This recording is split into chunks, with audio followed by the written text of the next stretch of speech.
Baik, terima kasih kepada moderator yang telah mempersilahkan saya untuk memaparkan materi. Baik, di sini saya akan menjelaskan pengertian prinsip pengembangan kurikulum. Saya akan menjelaskan terlebih dahulu pengertian pengembangan kurikulum. Jadi, pengembangan kurikulum itu suatu proses menyusun rencana pendidikan dengan melibatkan banyak tahap untuk memastikan bahwa kurikulum tersebut itu efektif dan sesuai dengan tujuan pembelajaran. Nah, tahap-tahap yang dilibatkan dalam pengembangan kurikulum itu ada 5. Yang pertama itu identifikasi. Jadi kita itu harus menentukan apa saja yang dibutuhkan dalam pengembangan kurikulum. Yang kedua itu ada menganalisis. Setelah ditentukan kebutuhannya, kita menganalisis kebutuhan tersebut. Dan yang ketiga itu ada evaluasi.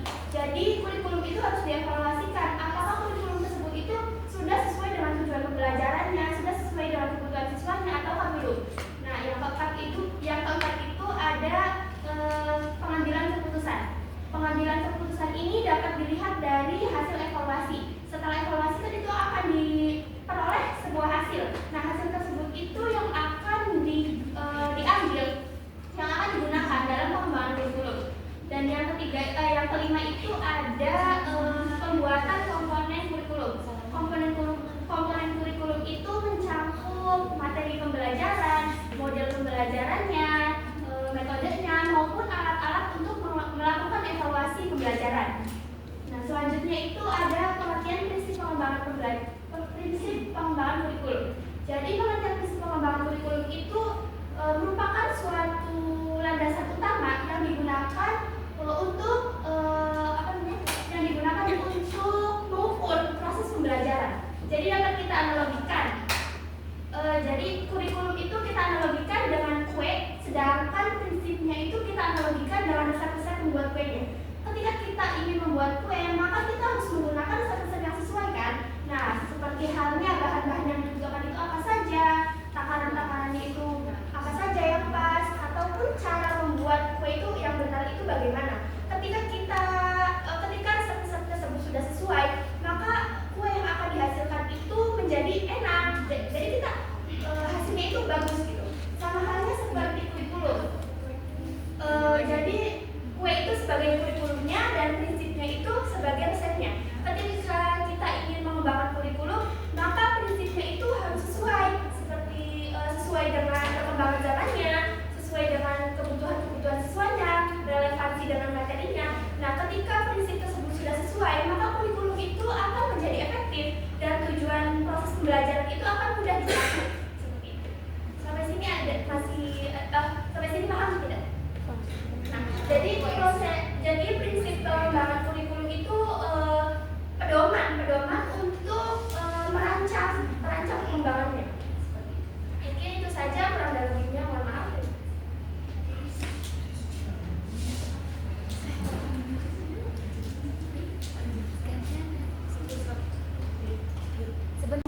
Yang harus diperhatikan itu ada 2 prinsip. Yang pertama ada prinsip umum, yang kedua ada prinsip khusus. Yang pertama itu adalah prinsip umum. Prinsip umum ini berlaku untuk semua komponen kurikulum serta aspek-aspek yang terkait dalam kurikulum tersebut. Nah, prinsip-prinsip pengembangan kurikulum secara umum itu ada 4. Yang pertama ada prinsip relevansi, prinsip fleksibilitas, prinsip efektivitas, dan prinsip kontinuitas. Yang pertama adalah prinsip relevansi. Prinsip relevansi ini adalah prinsip yang sangat penting dikarenakan komponen dalam kurikulum itu harus saling berkesinambungan atau secara bahasanya itu secara terhubung satu sama lainnya. Nah, prinsip relevansi itu terbagi juga menjadi 2. Ada prinsip relevansi eksternal dan prinsip relevansi internal. Prinsip relevansi eksternal sendiri, kurikulum harus menyesuaikan kebutuhan masyarakat serta tuntunan masyarakat agar peserta didik itu dapat lebih siap menghadapi pendidikan selanjutnya dan siap dalam dunia luarnya. Yang kedua itu ada prinsip relevansi internal. Prinsip relevansi internal sendiri itu prinsip yang dalam komponen kurikulum itu harus mendukung dan konsisten dalam menciptakan integritas yang baik. Yang kedua yaitu prinsip fleksibilitas. fleksibilitas. Dalam pengembangan kurikulum, prinsip fleksibilitas ini dia tuh membebaskan pelaksanaannya.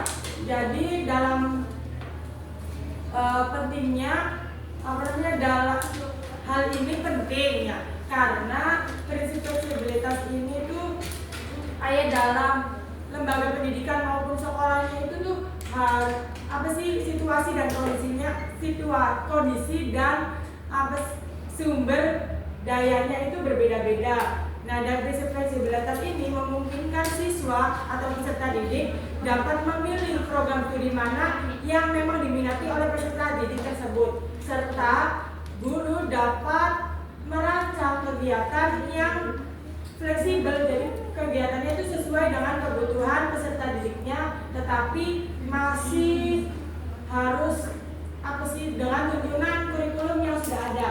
Yang ketiga adalah prinsip efektivitas. Prinsip efektivitas ini prinsip efektivitas dalam pengembangan kurikulum menekankan pentingnya tujuan yang jelas.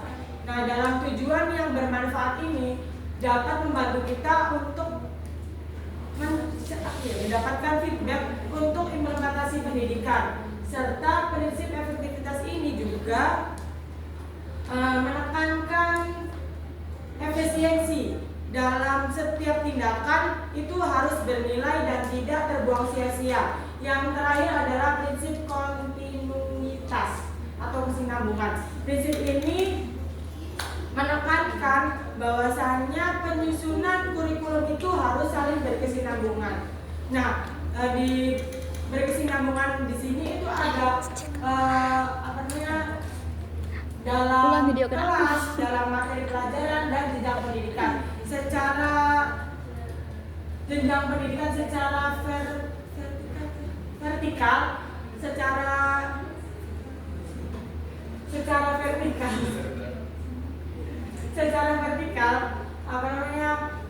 jenjang pendidikan yang berbeda itu jenjang pendidikan yang berbeda itu harus dikembangkan, tetapi tidak adanya kesenjangan. Sedangkan yang horizontal itu jenjang pendidikan yang sama, tetapi integritasnya itu harus ada supaya pembelajarannya itu lancar dan berkembang secara terus-menerus.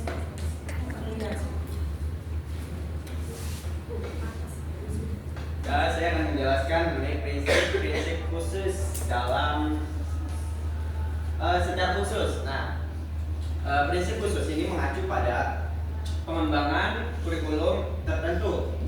Maksudnya adalah misalnya di suatu sekolah, di suatu wilayah A dengan wilayah B memiliki karakteristik yang berbeda dengan wilayah satu sama lain. Yang dengan ini mereka pasti akan mengembangkan atau membuat prinsip mereka berbeda sesuai kebutuhan dari wilayah masing-masing tersebut. Nah, yang pertama adalah prinsip yang berkaitan dengan tujuan pendidikan. Dalam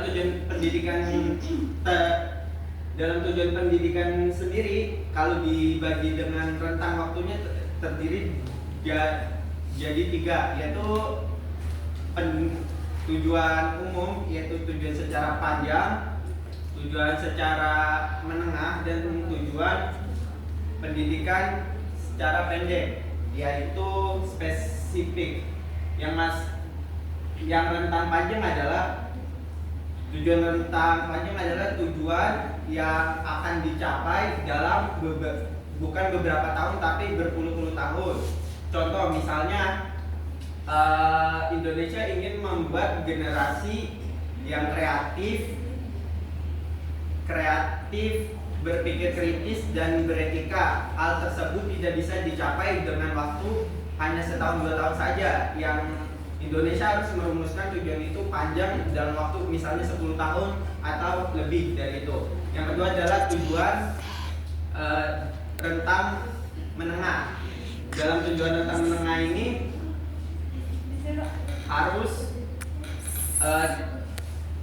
dalam tujuan rentang menengah ini rentang menengah ini pendidikan yang diajarkan itu dicapai dalam kurun waktu beberapa tahun saja. Misalnya untuk siswa mampu memahami konsep dasar mengenai sains atau listrik dalam kurun waktu 1 sampai 3 tahun tujuannya tersebut. Dalam kurun waktu yang secara spesifik atau rentang waktu pendek adalah berarti kurun waktu tersebut didapat dengan waktu sehari atau seminggu atau tidak sampai 1 tahun.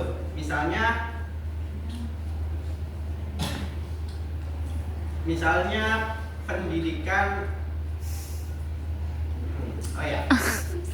misalnya siswa dapat memahami satu teori dan menjelaskannya setelah guru menyampaikan modul pembelajaran atau bahan ajar yang terdapat di dalam bahan ajar tersebut terdapat beberapa teori yang mana guru mengharapkan siswa dapat memahami salah satu dari teori tersebut.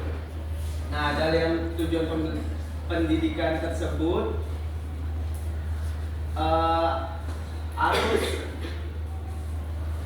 untuk merumuskannya harus dilakukan survei atau observasi terhadap masyarakat dan juga keterlibatan terhadap ahli pendidikan, yang mana dengan itu bisa menjadikan tujuan pendidikan sesuai dengan kebutuhan masyarakat di wilayah setempat.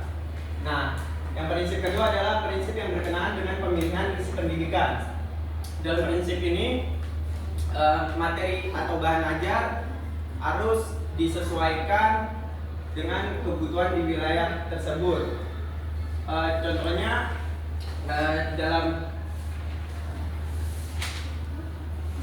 dalam ini pembelajaran atau isi materi yang diajarkan harus memenuhi kaidah yang dapat dipahami siswa secara terstruktur dan bertahap.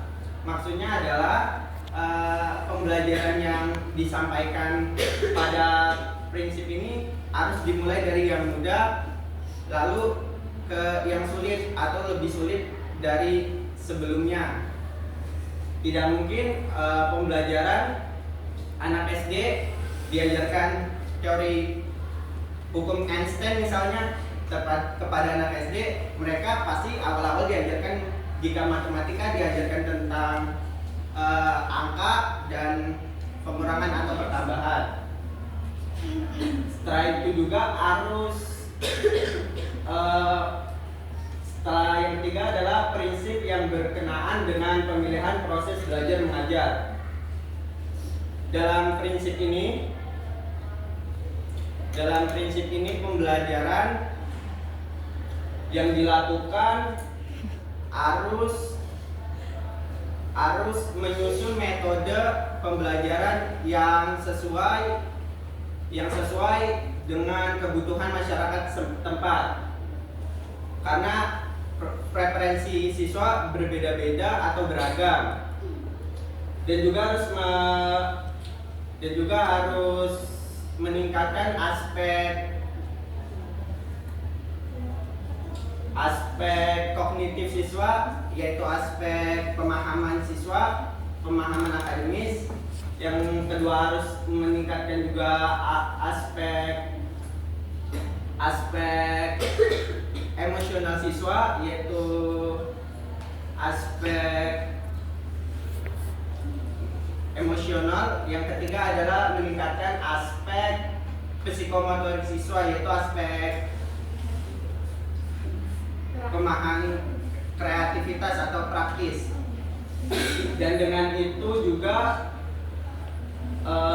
pembelajaran tersebut dapat dikoneksikan dengan materi pembelajaran tersebut dapat dihubungkan di kehidupan sehari-hari anak tersebut, siswa tersebut. Dan juga pembelajaran tersebut tidak hanya guru saja yang berbicara, harus learning by doing, yaitu siswa terlibat aktif dalam pembelajaran tersebut. Yang keempat adalah prinsip yang berkenaan dengan media dan alat bantu dalam pengajaran.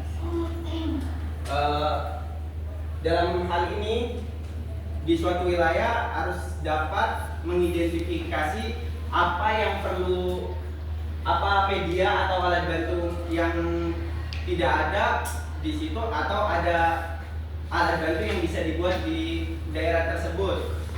Dan juga hal ini dapat meningkatkan keefektifan dan efisiensi dalam proses belajar mengajar. Oke, yang kelima adalah prinsip yang berkenaan dengan evaluasi.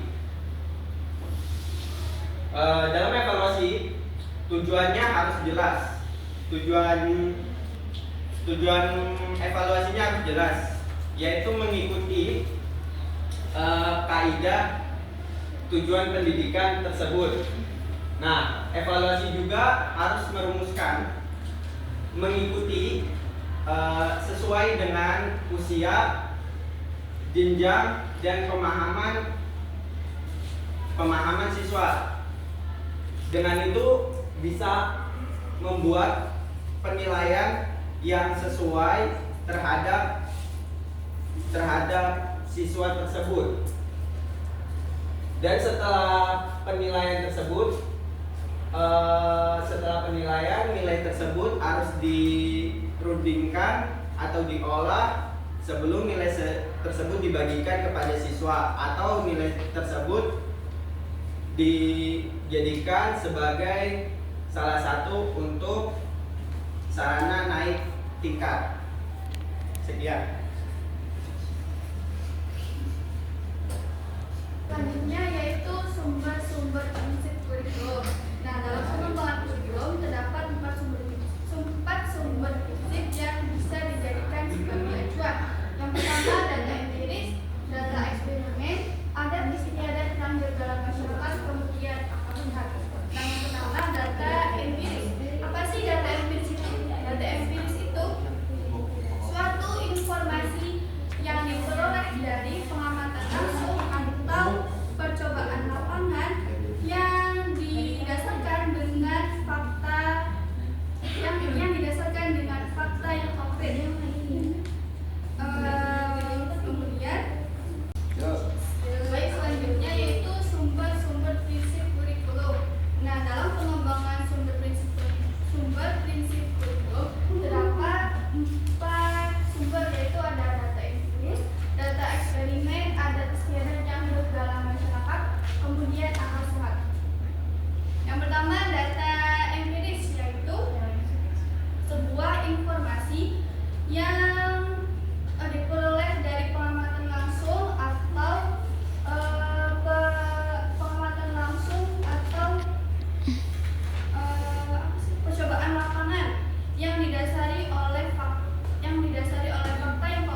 terbukti benar karena prinsip ini banyak diteliti oleh banyak ahli. Nah, dalam anggapan kebenaran utuh atau menyeluruh ini atau whole truth ini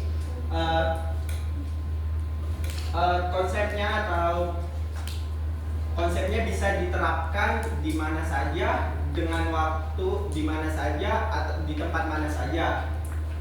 Jadi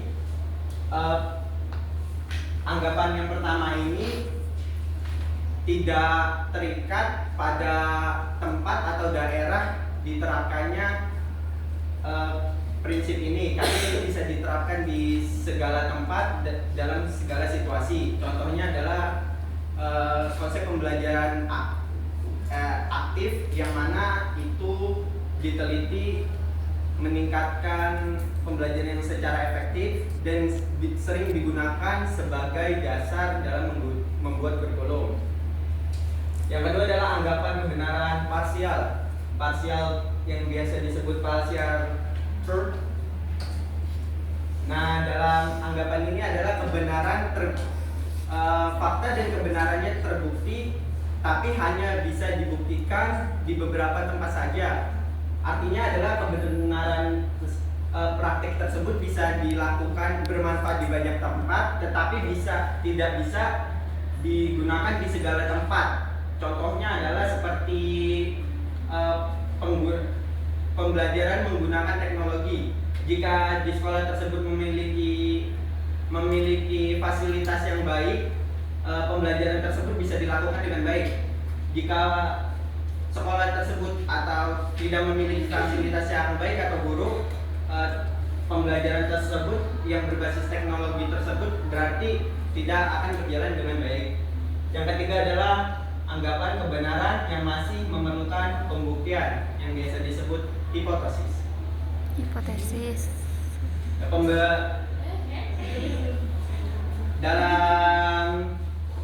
Dalam kebenaran ketiga ini adalah anggapan kebenaran yang ketiga ini yang hipotesis. Biasanya kebenaran itu prinsip ini masih dalam tahap uji coba atau masih diuji. Biasanya prinsip ini digunakan oleh pengembang kurikulum untuk melakukan uji coba untuk berinovasi terhadap kurikulum yang digunakan.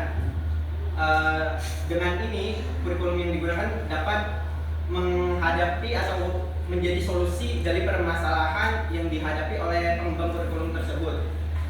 Contohnya adalah dengan pembelajaran menggunakan berbasis VR, virtual reality atau meta, atau menggunakan berbasis meta. Pembelajaran tersebut masih tahap diuji apakah pembelajaran tersebut efektif karena teknologi tersebut belum sepenuhnya bisa dicoba di sekolah atau dipraktikkan di konteks pendidikan atau pembelajaran.